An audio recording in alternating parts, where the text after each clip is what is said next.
neighbors. So good to see you again today. How have you been doing since our last visit? Well, in today's visit, I had something special I wanted to share with you. Do you remember when we started our occupation visits? One of the first ones we visited the eye doctor. We spoke with optometrist Brooke Cannon and her optician Ethan about what it was like to have their jobs and what was rewarding in it for them. Well, I thought what we would do is we would share an interview with Brooke and Ethan about what it was like to have their jobs. Would you like to see that? Well, let's take a look at that then, shall we? So I had a few questions I wanted to ask y'all today for our neighbors here. Sure. Brooke, what was it like? What is it like to be an optometrist? Well, there are some challenging situations definitely that we face pretty much daily. Overall, it is one of the most rewarding careers that I can think of to have possibly chosen. When you get the situation where somebody is seeing for the first time, a kid, that can't see, that their parents didn't know they could see, or that they couldn't see, and then they get glasses for the first time, and just to see that look on their face, or when you get somebody that can see again, that for whatever reason, had a disease or something like that, that you were able to kind of help treat, so that their vision is restored. Just the joy that you get from seeing that you played a part in that, and that you were able to improve somebody's quality of life so much it's really, there's not words to describe the way that feels. So overall, I honestly don't know that I could have gone into a profession more rewarding. What's it like to be an optician? That was pretty much my same answer. I mean, by far the most rewarding job that I've ever had in my life. I mean, there's kids that come in here that for X amount of years, couldn't see the board, and they went to just different places and things like that, and they thought it was pretty much, that is the best I'm going to see. And then they come back here with a prescription, and a week later we get them a pair of glasses, and they can't even talk at that point, just because they're like, man, I've never seen the grass before. I've never seen the sun before, clouds. I mean, we hear that daily. Just looking at different things, and they can't even get a word out because they're just looking at everything. And it makes you tear up in a heartbeat. And their mom or dad will come back here with them, and they're bawling their eyes out, and everybody's crying, and it's by far the most. But it's a good cry. Oh, for sure, for sure. And it's truly amazing, and it's truly a blessing. I mean, we're very, very happy to do the jobs that we have. So it's a really rewarding job. Absolutely. Most certainly. No question. Awesome. And so our next question is, how long have you been an optometrist? So I have actually been an optometrist, an actual doctor, for 2 years. However, my experience in the field is, I'm 29 years. My experience is approximately 29 years because my parents were in the same profession. And so from birth, they brought me into the office, and I grew up around it. As soon as I got old enough to kind of get into books and look through pages and, mess with the equipment and break things and, that sort of thing, I did. And I found that throughout life, my interest in, meandering around and learning about things and inquiring about pictures and whatever, that continued throughout life. So like I said, doctor for 2 years, but really been in and around and working in the practice almost 30 years. Oh, wow. So. How long have you been an optician? I've been an optician for about 6 years, to be honest with you. Didn't really have a clue what being an optician was all about. Didn't even know that was an actual job. I've never had an eye exam before. Met Brooke in 2013, and I got my first eye exam. And I fell in love with the profession. I enjoy helping people. Just every aspect of being an optician I thoroughly enjoy, and I couldn't have picked a better profession. Awesome. So you really like the job that you're in if you've been in it for that long. Yes, sir. Together, Yes, sir. we've put in lots of hours here. And if you work with your wife, you have to love it. You for have to sure. love the job and her, and yes. We must really like the job to keep working together, right? Yes, no, we do. Very We good. really do. Now, I think our neighbors would like to know, what is a typical day like on the job for you? So we touched a little bit on that already, and I hate to say even what we do on a typical day because there's really not many typical days. If you were gonna say when you think of optometrist, what does an optometrist do? Eye exams, like we kind of showed before, prescribing glasses, prescribing, treatments for certain things, certain conditions. That's a typical day for an eye doctor, if when you just think of what does an optometrist do. However, there's a lot of things that go on in a typical day that most people don't know about or don't realize that we even do in our field. We are diagnosing lots and lots of sicknesses, lots of diseases, and majority of them, to be quite honest, are not even eye diseases or primary eye issues. They are systemic body issues that are manifesting through the eyes. So we have some pretty eventful things going on in here, and like I said, there's really not a typical day because every day holds something totally different than the day before. Now, are there more typical days where you're doing, it's the majority of them are just pretty straightforward exams? Yeah, of course. But a typical day, you really don't know what a typical day is going to hold sometimes. It can get a lot more exciting in here than some people realize. So, How about you, Ethan? What's a typical day like for you? Kind of like what we touched on earlier. Explaining what different add-ons you can put on the glasses, picking out the frames. That's just one aspect of it. Most people have vision insurance, so you have to make sure that the vision insurance is being billed correctly. And then we cut most of our lenses in-house. Most people don't have the equipment to do that. We're fortunate enough to have an edger and a blocker, and we can kind of get those lenses cut and edged. That's what we do back in here in our lab. And then once the glasses are finished, we call the patient to let them know they're ready, and then they'll come back around full circle, and I'll dispense the pair of glasses to them, check their visual acuity, and it kind of makes a big circle from the exam room, and then that's kind of the route it goes. Okay. Well, very interesting. And the next thing I wanted to ask you was, do you have a favorite part of your job? honestly, my favorite part of the job is probably being the doctor that a patient comes to after they have seen X amount of doctors previously, and those X amount of doctors either, couldn't quite figure out what was exactly wrong, whether it's something just with the eyes, something with the whole body, like I said, that's just affecting the eyes. Those doctors couldn't quite figure it out, or if the doctors previously maybe just didn't take the time that the patient was seeking, then they come to me and I feel their frustration and I'm frustrated for them. And I feel that, it's going to be up to me in order to be this patient's advocate. Then I am able to, whatever that particular situation may be, if I am able to be the one, if I am the doctor that ends up being able to find the issue or provide some sort of solution or whatever for a situation that has been really causing them lots of trouble and, really affecting their life and so on, and they come to me after all these stops and I just so happen to be the one to figure it out or to help fix it or to uncover it or whatever, that's my favorite part. That's my favorite part, is being the patient's advocate and fighting for them.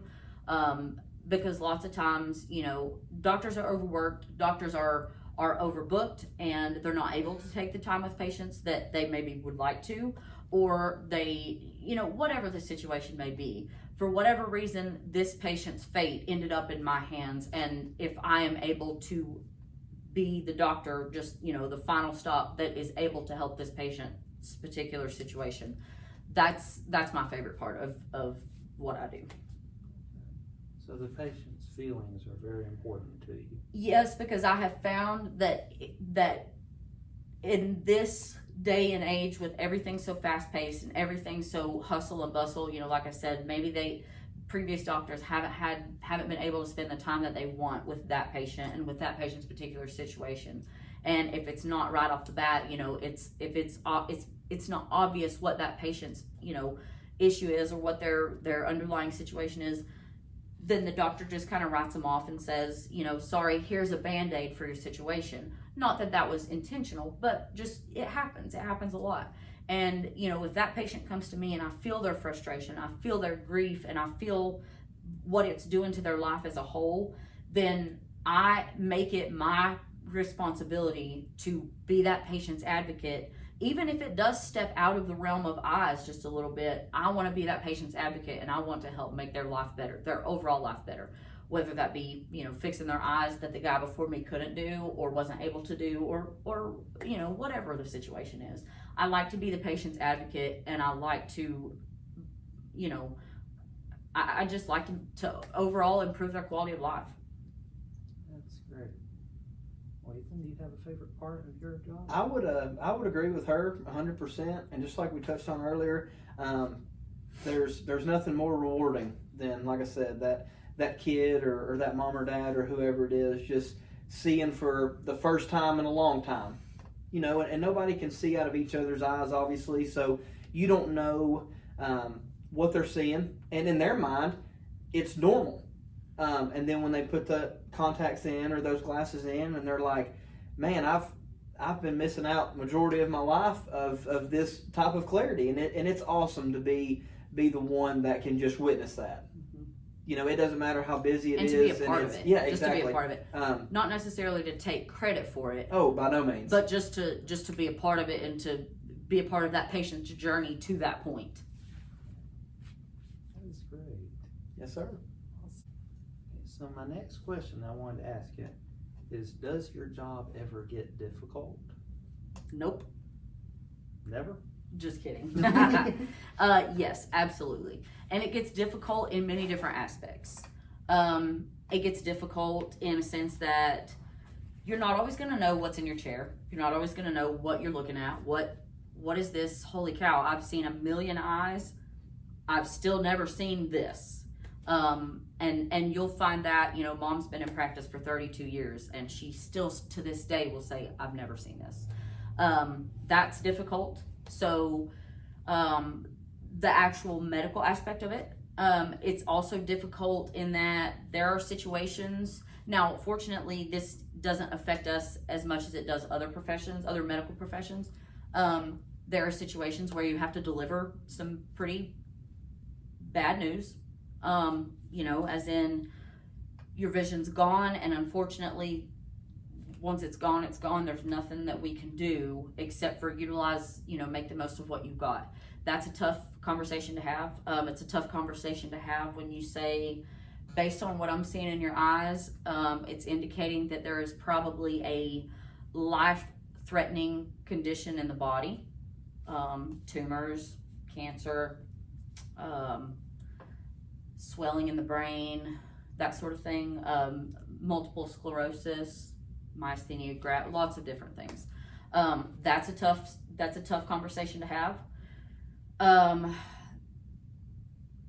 It's difficult. That's probably the most difficult, is having to have the conversation with somebody that they have something going on that you humanly, physically cannot fix, because it's just, at this point, it's, in the control of disease or whatever the situation is.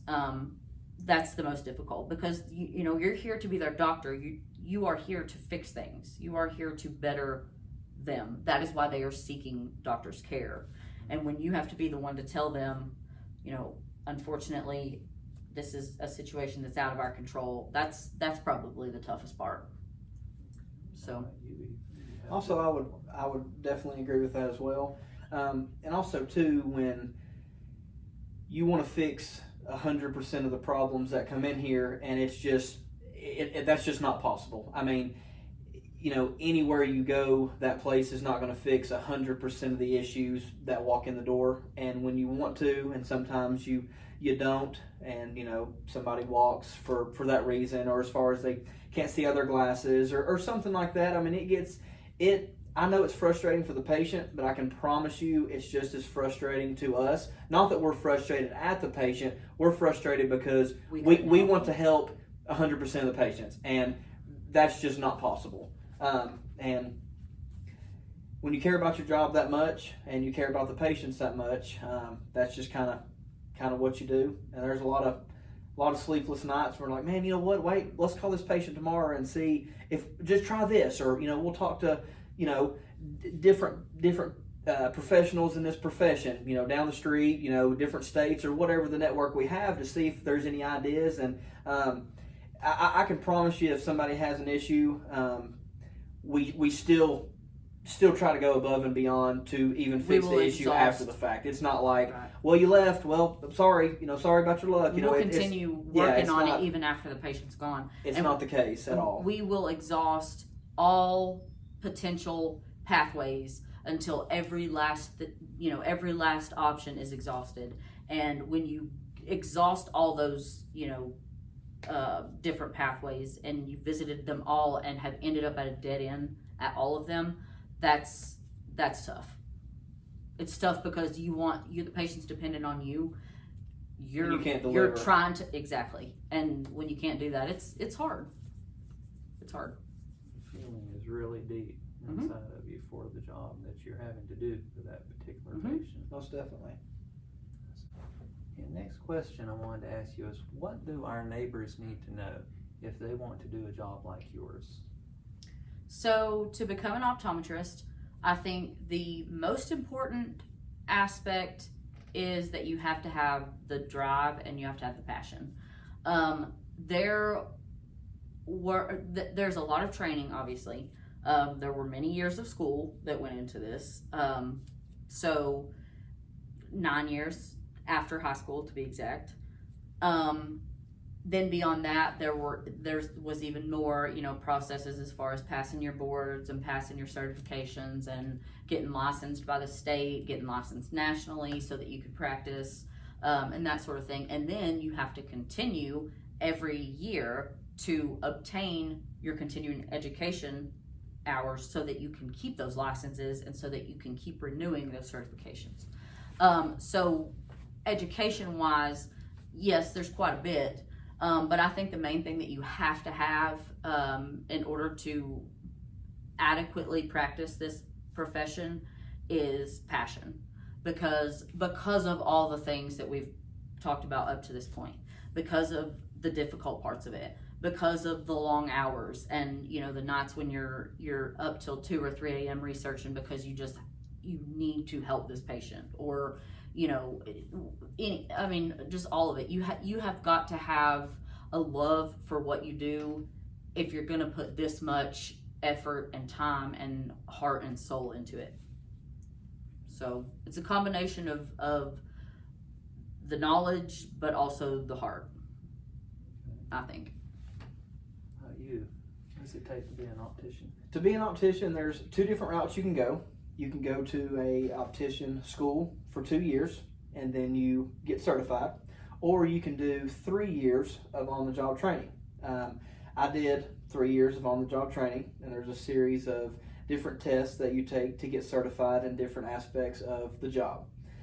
With this profession evolving so much each and every day, each and every month, there is a lot of continuing education that if you want to stay up to par and you care about the job that much, you want to stay with what's new and what's effective methods of this, that, and the other. So there's a lot of continuing education and a lot of on-the-job or schooling that you would have to go to. Obviously not as much as, going to optometry school and being a doctor.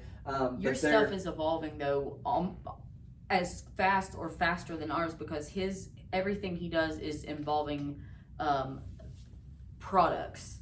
So you have to constantly know the ins and outs and frontwards and backwards of all those products so that you are able to explain them to the patient, but not only the products aspect, he has to know everything about the exam part and all the pathology and stuff as well, so that he can know enough about the patient's situation to know what they need and to know what he needs to suggest to them to put on their glasses and so on. So there's a lot of learning that goes into both jobs. It's continuous. Yes, sir. Absolutely. So really, if you're going to be an optometrist or if you're going to be an optician, you just can't stop learning. So you have to continually be doing it. And you have to love to learn. And I would say, in every job that you do, if you want to make the most of it, I'd say that's pretty much what you would do in any job there is. If you wanted to continue to do better in life and to be good at your job at a level that you wanted to be. To be the best at what you're doing, you have to be on top of it. You have to be proactive rather than reactive, because it is, like he said at the beginning, it is ever evolving and it is changing and improving every minute.